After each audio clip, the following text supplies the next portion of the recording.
ಎಲ್ಲರಿಗೂ ನಮಸ್ಕಾರ. ಇವತ್ತು ನಾವು ಮಹಿಳೆಯರಲ್ಲಿ ಕಂಡುಬರುವ ಸ್ತನಗಳ ಕ್ಯಾನ್ಸರ್ ಅಂದ್ರೆ ಬ್ರೆಸ್ಟ್ ಕ್ಯಾನ್ಸರ್ಗಳ ಬಗ್ಗೆ ತಿಳ್ಕೊಳ್ಳೋಣ. ಯಾರಲ್ಲಿ ಈ ಬ್ರೆಸ್ಟ್ ಕ್ಯಾನ್ಸರ್ ಬರುವ ರಿಸ್ಕ್ ಜಾಸ್ತಿ ಇರುತ್ತೆ ಅನ್ನೋದ್ರ ಬಗ್ಗೆ ಇವತ್ತು ಅರ್ಥ ಮಾಡ್ಕೊಳ್ಳಿಕ್ಕೆ ಟ್ರೈ ಮಾಡೋಣ. ಮಹಿಳೆಯರಲ್ಲಿ ಅತಿ ಸಾಮಾನ್ಯವಾಗಿ ಅಂದ್ರೆ ಮೋಸ್ಟ್ ಕಾಮನ್ ಕಾಣಿಸಿಕೊಳ್ಳುವಂತಹ ಕ್ಯಾನ್ಸರ್ ಅಂದ್ರೆ ಬ್ರೆಸ್ಟ್ ಕ್ಯಾನ್ಸರ್ ಅಥವಾ ಸ್ತನಗಳ ಕ್ಯಾನ್ಸರ್. ಪ್ರಪಂಚದಾದ್ಯಂತ ಪ್ರತಿ ವರ್ಷ 23 ಲಕ್ಷ ಹೊಸ ಬ್ರೆಸ್ಟ್ ಕ್ಯಾನ್ಸರ್ ಕೇಸ್ಗಳು ಪತ್ತೆ ಆಗ್ತಾ ಇದಾವೆ. ಅದರಲ್ಲಿ ಪ್ರತಿ ವರ್ಷ 7 ಲಕ್ಷ ಮಹಿಳೆಯರು ಬ್ರೆಸ್ಟ್ ಕ್ಯಾನ್ಸರ್ಗೆ ಸಾವನ್ನಪ್ತಾ ಇದ್ದಾರೆ. 80% ಹೆಚ್ಚು ಮಹಿಳೆಯರು ಬ್ರೆಸ್ಟ್ ಕ್ಯಾನ್ಸರ್ ಕಾಣಿಸಿಕೊಂಡಿರುವಂತಹ ಮಹಿಳೆಯರು ಮೋರ್ ದನ್ 50 ಇಯರ್ಸ್ ಅಂದ್ರೆ 50 ವರ್ಷ ದಾಟಿದ ನಂತರ ಈ ಕ್ಯಾನ್ಸರ್ ಹೆಚ್ಚಿಗೆ ಕಾಣಿಸ್ಕೊಳ್ತಾ ಇದೆ. ಆಗಿದ್ರೂ ಕೂಡ 20% ಅಷ್ಟು ಮಹಿಳೆಯರಲ್ಲಿ 50 ವರ್ಷಕ್ಕಿಂತ ಕಮ್ಮಿ ವಯಸ್ಸಿರೋರಲ್ಲೂ ಕೂಡ ಈ ಕ್ಯಾನ್ಸರ್ ಕಾಣಿಸ್ಕೊಳ್ತಾ ಇದೆ. ವಯಸ್ಸು ಆಗ್ತಾ ಆಗ್ತಾ ಈ ಕ್ಯಾನ್ಸರ್ ಆಗುವ ರಿಸ್ಕ್ ಜಾಸ್ತಿ ಆಗುತ್ತೆ. ಬಟ್ ಕೆಲವರಲ್ಲಿ ಕ್ಯಾನ್ಸರ್ ಆಗುವ ಕೆಲವು ರಿಸ್ಕ್ಗಳು ಕೂಡ ಇನ್ನೂ ಜಾಸ್ತಿ ಇರುತ್ತೆ. ಹಂಗಂತ ರಿಸ್ಕ್ ಫ್ಯಾಕ್ಟರ್ಸ್ ಇದ್ದ ತಕ್ಷಣ ಪ್ರತಿಯೊಬ್ಬರಿಗೂ ಬ್ರೆಸ್ಟ್ ಕ್ಯಾನ್ಸರ್ ಬರಬೇಕು ಅಂತ ಏನಿಲ್ಲ. ಮತ್ತೆ ರಿಸ್ಕ್ ಫ್ಯಾಕ್ಟರ್ಸ್ ಇಲ್ಲದೆ ಇರೋರಿಗೆ ಕ್ಯಾನ್ಸರ್ ಬರೋದೇ ಇಲ್ಲ ಅನ್ನುವಂಥದ್ದು ಕೂಡ ಗ್ಯಾರಂಟಿ ಏನು ಇಲ್ಲ. ಆದ್ರೆ ರಿಸ್ಕ್ ಫ್ಯಾಕ್ಟರ್ಸ್ ಯಾವ್ಯಾವ ರಿಸ್ಕ್ ಫ್ಯಾಕ್ಟರ್ಸ್ ಇದೆ ಅಂತ ಐಡೆಂಟಿಫೈ ಮಾಡ್ಕೊಂಡ್ರೆ ನೀವು ಸ್ವಲ್ಪ ಎಚ್ಚೆತ್ತುಕೊಳ್ಳಿಕ್ಕೆ ಸಹಾಯ ಆಗುತ್ತೆ. ಮತ್ತೆ ರೆಗ್ಯುಲರ್ ಆಗಿ ತಪ್ಪದೆ ಸ್ಕ್ರೀನಿಂಗ್ ಮ್ಯಾಮೋಗ್ರಾಮ್ ಅನ್ನುವಂತಹ ಸ್ಕ್ರೀನಿಂಗ್ ಗಳನ್ನ ಮಾಡಿಸ್ಲಿಕ್ಕೆ ಸಹಾಯ ಆಗುತ್ತೆ. ಎಸ್ಪೆಷಲಿ ಈ ಬ್ರೆಸ್ಟ್ ಕ್ಯಾನ್ಸರ್ಗೆ ಮೋಸ್ಟ್ ಇಂಪಾರ್ಟೆಂಟ್ ರಿಸ್ಕ್ ಫ್ಯಾಕ್ಟರ್ ಏನಪ್ಪಾ ಅಂತಂದ್ರೆ ಫ್ಯಾಮಿಲಿ ಹಿಸ್ಟ್ರಿ ಅಂದ್ರೆ ಆನುವಂಶಿಕವಾದದ್ದು. ಈಗ ನಿಮ್ಮ ಫ್ಯಾಮಿಲಿಯಲ್ಲಿ ಯಾರಿಗಾದ್ರೂ ಬ್ರೆಸ್ಟ್ ಕ್ಯಾನ್ಸರ್ ಡಯಾಗ್ನೋಸ್ ಆಗಿದ್ರೆ ನಿಮಗೆ ಬ್ರೆಸ್ಟ್ ಕ್ಯಾನ್ಸರ್ ಬರುವ ಸಾಧ್ಯತೆಗಳು ಜಾಸ್ತಿ ಇರುತ್ತೆ. ಎಸ್ಪೆಷಲಿ ಫಸ್ಟ್ ಡಿಗ್ರಿ ರಿಲೇಟಿವ್ಸ್ ಅಂದ್ರೆ ಯಾರಪ್ಪ ಅಂತಂದ್ರೆ ನಿಮ್ಮ ತಾಯಿ ಅಥವಾ ನಿಮ್ಮ ಅಕ್ಕ, ನಿಮ್ಮ ತಂಗಿ ಅಥವಾ ನಿಮ್ಮ ಮಗಳು, ಇಂಥವರಿಗೆ ಯಾರಿಗಾದ್ರೂ ಬ್ರೆಸ್ಟ್ ಕ್ಯಾನ್ಸರ್ ಡಯಾಗ್ನೋಸ್ ಆಗಿದ್ರೆ ಇಂಥವರಲ್ಲಿ ಯಾರಾದ್ರೂ ಒಬ್ಬರಿಗೆ ಬ್ರೆಸ್ಟ್ ಕ್ಯಾನ್ಸರ್ ಡಯಾಗ್ನೋಸ್ ಆಗಿದ್ರೆ ನಿಮಗೆ ಕ್ಯಾನ್ಸರ್ ಬರುವ ರಿಸ್ಕ್ ಡಬಲ್ ಆಗುತ್ತೆ. ಇಂಥವರಲ್ಲಿ ಈ ಫಸ್ಟ್ ಡಿಗ್ರಿ ರಿಲೇಟಿವ್ಸ್ ಅಲ್ಲಿ ಯಾರಿಗಾದ್ರೂ ಇಬ್ಬರಿಗೆ ಬ್ರೆಸ್ಟ್ ಕ್ಯಾನ್ಸರ್ ಡಯಾಗ್ನೋಸ್ ಆಗಿದೆ ಅಂತಂದ್ರೆ ನಿಮಗೆ ಬ್ರೆಸ್ಟ್ ಕ್ಯಾನ್ಸರ್ ಬರುವ ಸಾಧ್ಯತೆಗಳು 3 ಪಟ್ಟು ಜಾಸ್ತಿ ಆಗುತ್ತೆ. ಸೊ ಇದಷ್ಟೇ ಅಲ್ಲದೆ ಕೆಲವು ಜೆನೆಟಿಕ್ ಮ್ಯೂಟೇಷನ್ಸ್ ಅಂತ ಕರಿತೀವಿ. ಅಂದ್ರೆ ಈ ಕ್ರೋಮೋಸೋಮ್ಗಳಲ್ಲಿ ಇರುವಂತಹ ಜೆನೆಟಿಕ್ ಮೆಟೀರಿಯಲ್ ಗಳಲ್ಲಿ ಯಾವ್ದಾದ್ರು ವ್ಯತ್ಯಾಸಗಳಾಗಿದ್ರೆ ಅವಾಗ್ಲೂ ಕೂಡ ಕ್ಯಾನ್ಸರ್ ಬರುವ ರಿಸ್ಕ್ ಜಾಸ್ತಿ ಇರುತ್ತೆ. ಹಲವಾರು ಮ್ಯೂಟೇಷನ್ಗಳು ಇದಕ್ಕೆ ಬ್ರೆಸ್ಟ್ ಕ್ಯಾನ್ಸರ್ಗೆ ರಿಲೇಟೆಡ್ ಇದೆ.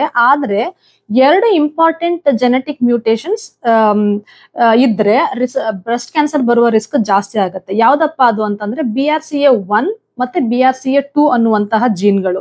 ಈ BRCA1 ಜೀನ್ ಅನ್ನೋದು ಕ್ರೋಮೋಸೋಮ್ 17 ಮೇಲೆ ಇರುತ್ತೆ. ಮತ್ತೆ BRCA2 ಜೀನ್ ಅನ್ನೋದು ಕ್ರೋಮೋಸೋಮ್ 13 ನಲ್ಲಿ ಇರುತ್ತೆ. ಸೊ ಇವೆರಡು ಜೀನ್ಗಳಲ್ಲಿ ಏನಾದ್ರೂ ವ್ಯತ್ಯಾಸ ಜೆನೆಟಿಕ್ ಮ್ಯೂಟೇಷನ್ಸ್ ಆಗಿದೆ ಅನ್ನೋದು ಟೆಸ್ಟ್ ಗಳಲ್ಲಿ ಏನಾದ್ರೂ ಕನ್ಫರ್ಮ್ ಆದ್ರೆ ನಿಮಗೆ ಕ್ಯಾನ್ಸರ್ ಬರುವ ಸಾಧ್ಯತೆಗಳು ಆಲ್ಮೋಸ್ಟ್ 50 to 90% ಅಷ್ಟು ಚಾನ್ಸಸ್ ಇರುತ್ತೆ. ಈ BRCA1 and BRCA2 gene mutations ಏನಾದ್ರು ಪಾಸಿಟಿವ್ ಇದ್ರೆ ಕೇವಲ ಬ್ರೆಸ್ಟ್ ಕ್ಯಾನ್ಸರ್ ರಿಸ್ಕ್ ಅಷ್ಟೇ ಇನ್ಕ್ರೀಸ್ ಆಗೋದಿಲ್ಲ, ಬೇರೆ ಕ್ಯಾನ್ಸರ್ಗಳು ಕೂಡ ಬರುವ ರಿಸ್ಕ್ ಜಾಸ್ತಿ ಆಗುತ್ತೆ. ಈ ಅಂಡಾಶಯಗಳ ಕ್ಯಾನ್ಸರ್ ಅಂದ್ರೆ ಒವೇರಿಯನ್ ಕ್ಯಾನ್ಸರ್ ಬರುವ ರಿಸ್ಕ್, ಮತ್ತೆ ಪ್ಯಾನ್ಕ್ರಿಯಾಟಿಕ್ ಕ್ಯಾನ್ಸರ್ಗಳು, ಈ ರೀತಿಯ ಬೇರೆ ಕ್ಯಾನ್ಸರ್ಗಳು ಬರುವ ರಿಸ್ಕ್ ಕೂಡ ಜಾಸ್ತಿ ಇರುತ್ತೆ. ಈ ಜೆನೆಟಿಕ್ ಫ್ಯಾಕ್ಟರ್ಸ್ ನ ಬಿಟ್ಟು ಬೇರೆ ರಿಸ್ಕ್ ಫ್ಯಾಕ್ಟರ್ಸ್ ಗಳು ಕೂಡ ಕೆಲವು ಇರುತ್ತೆ. ಏನಪ್ಪಾ ಅಂತಂದ್ರೆ ಈಗ ಹೆಣ್ಣು ಮಕ್ಕಳು 12 ವರ್ಷಕ್ಕಿಂತ ಮುಂಚೆನೆ ಮೈನೆರೆದಿದ್ರೆ ಅಂತವರಿಗೆ ಸ್ವಲ್ಪ ಬ್ರೆಸ್ಟ್ ಕ್ಯಾನ್ಸರ್ ಬರುವ ರಿಸ್ಕ್ ಜಾಸ್ತಿ ಇರುತ್ತೆ. ಮತ್ತೆ ಕೆಲವು ಮಹಿಳೆಯರು ಯಾರಿಗೆ 55 ವರ್ಷ ದಾಟಿದ ನಂತರ ಕೂಡ ಅವ್ರಿನ್ನೂ ಮೆನೋಪಾಸ್ ರೀಚ್ ಆಗಿರೋದಿಲ್ಲ, ಅಂದ್ರೆ ಅವ್ರಿಗೆ ಇನ್ನೂ ರೆಗ್ಯುಲರ್ ಪೀರಿಯಡ್ಸ್ ಆಗ್ತಾ ಇರತ್ತಲ್ಲ, ಅಂತವ್ರಿಗೂ ಕೂಡ ಈ ಬ್ರೆಸ್ಟ್ ಕ್ಯಾನ್ಸರ್ ಬರುವ ರಿಸ್ಕ್ ಜಾಸ್ತಿ ಇರುತ್ತೆ. ಏನಕ್ಕಪ್ಪ ಅಂತ ಅಂದ್ರೆ ಈ breast cancer majority of the times ಏನಪ್ಪಾ ಅಂತಂದ್ರೆ ಈ ಹೆಣ್ಣು ಮಕ್ಕಳ ದೇಹದಲ್ಲಿ ಪ್ರೊಡ್ಯೂಸ್ ಆಗುವಂತಹ ಈ ಈಸ್ಟ್ರೋಜನ್ ಮತ್ತೆ ಪ್ರೊಜೆಸ್ಟ್ರಾನ್ ಹಾರ್ಮೋನ್ಗಳಿಗೆ ಸಂಬಂಧಪಟ್ಟಿದ್ದು. ಸೊ ಈ 12 ವರ್ಷಕ್ಕಿಂತ ಮುಂಚೆ ಮೈನೆರೆದ ಹೆಣ್ಮಕ್ಳಲ್ಲಿ ಮತ್ತೆ 55 ವರ್ಷದ ದಾಟಿ ನಂತರನೂ ಕೂಡ ಮೆನೋಪಾಸ್ ರೀಚ್ ಆಗಿಲ್ದೇ ಇರುವಂತಹ ಮಹಿಳೆಯರಲ್ಲಿ ಏನಾಗುತ್ತೆ ಅಂತಂದ್ರೆ ಅವರ ದೇಹ ಈ ಈಸ್ಟ್ರೋಜನ್ ಮತ್ತೆ ಪ್ರೊಜೆಸ್ಟ್ರಾನ್ ಅನ್ನುವಂತಹ ಹಾರ್ಮೋನ್ಗಳಿಗೆ ಲಾಂಗರ್ ಪೀರಿಯಡ್ ಆಫ್ ಟೈಮ್ ಅವರ ದೇಹ ಎಕ್ಸ್ಪೋಸ್ ಆಗ್ತಾ ಇರುತ್ತೆ. ಸೊ ಹಂಗಾಗಿ ಅಂತವರಲ್ಲಿ ಕ್ಯಾನ್ಸರ್ ಬರುವ ಸಾಧ್ಯತೆಗಳು ಕೂಡ ಇರುತ್ತೆ.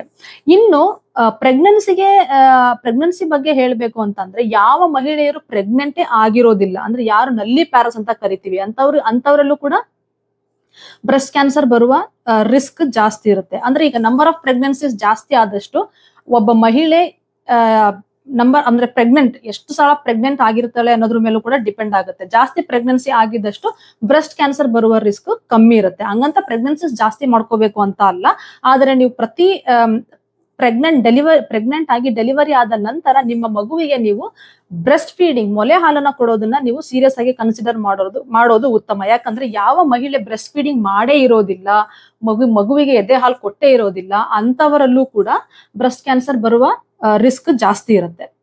ಅಷ್ಟೇ ಅಲ್ಲದೆ ಒಬ್ಬ ಮಹಿಳೆ ಪ್ರೆಗ್ನೆಂಟ್ ಆಗಿದ್ರು ಕೂಡ ಆಕೆಯ ಮೊದಲನೆಯ ಪ್ರೆಗ್ನೆನ್ಸಿ 30 ವರ್ಷದ ನಂತರ ಆಗಿದ್ರು ಕೂಡ ಅಂತವ್ರಿಗೂ ಕೂಡ ಬ್ರೆಸ್ಟ್ ಕ್ಯಾನ್ಸರ್ ಬರುವ ರಿಸ್ಕ್ ಸ್ವಲ್ಪ ಜಾಸ್ತಿ ಇರುತ್ತೆ. ಇಷ್ಟೇ ಅಲ್ಲದೆ ಕೆಲವು ಮಹಿಳೆಯರಿಗೆ ಚೆಸ್ಟ್ ರೇಡಿಯೇಷನ್ ಅಂದ್ರೆ ಅವರ ಎದೆಯ ಭಾಗಕ್ಕೆ ರೇಡಿಯೇಷನ್ ಥೆರಪಿ ಕೊಟ್ಟಿರ್ತಾರೆ.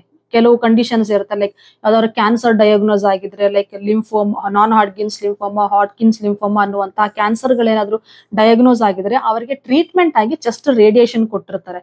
ಸೊ ಆ ರೇಡಿಯೇಷನ್ ತಗೊಂಡಿರುವಂತಹ ಮಹಿಳೆಯರಲ್ಲೂ ಕೂಡ ಕ್ಯಾನ್ಸರ್ ರಿಸ್ಕ್ ಜಾಸ್ತಿ ಆಗುತ್ತೆ. ಎಸ್ಪೆಷಲಿ ಅವರಿಗೆ ರೇಡಿಯೇಷನ್ ನ ಚಿಕ್ಕ ವಯಸ್ಸಿನಲ್ಲೇ ಕೊಟ್ಟಿದ್ರೆ, ಅಂದ್ರೆ ಅವರ ವಯಸ್ಸು ಇನ್ನು 30 ವರ್ಷಕ್ಕಿಂತ ಕಮ್ಮಿ ಇದ್ದಾಗ್ಲೇ ಅವ್ರಿಗೆ ಕ್ಯಾನ್ಸರ್ ಡಯಾಗ್ನೋಸ್ ಆಗಿ ಅಂತವ್ರಿಗೆ ರೇಡಿಯೇಷನ್ ಕೊಟ್ಟಿದ್ದಾಗ ಏನಾಗುತ್ತಪ್ಪ ಅಂತಂದ್ರೆ ಬ್ರೆಸ್ಟ್ ಕ್ಯಾನ್ಸರ್ ಬರುವ ರಿಸ್ಕ್ ಜಾಸ್ತಿ ಆಗುತ್ತೆ. ಈ ವಿಡಿಯೋಗಳು ನಿಮಗೆ ಇಷ್ಟ ಆಗಿದ್ರೆ ಲೈಕ್ ಮಾಡಿ, ಕಮೆಂಟ್ ಮಾಡಿ ಮತ್ತು ಶೇರ್ ಮಾಡಿ. ಮತ್ತು ಹೆಣ್ಣು ಮಕ್ಕಳ ಆರೋಗ್ಯದ ಬಗ್ಗೆ ಇನ್ನೂ ಹೆಚ್ಚಿನ ಮಾಹಿತಿಗಾಗಿ ಈ ಚಾನಲ್ಗೆ ಸಬ್ಸ್ಕ್ರೈಬ್ ಮಾಡಿ.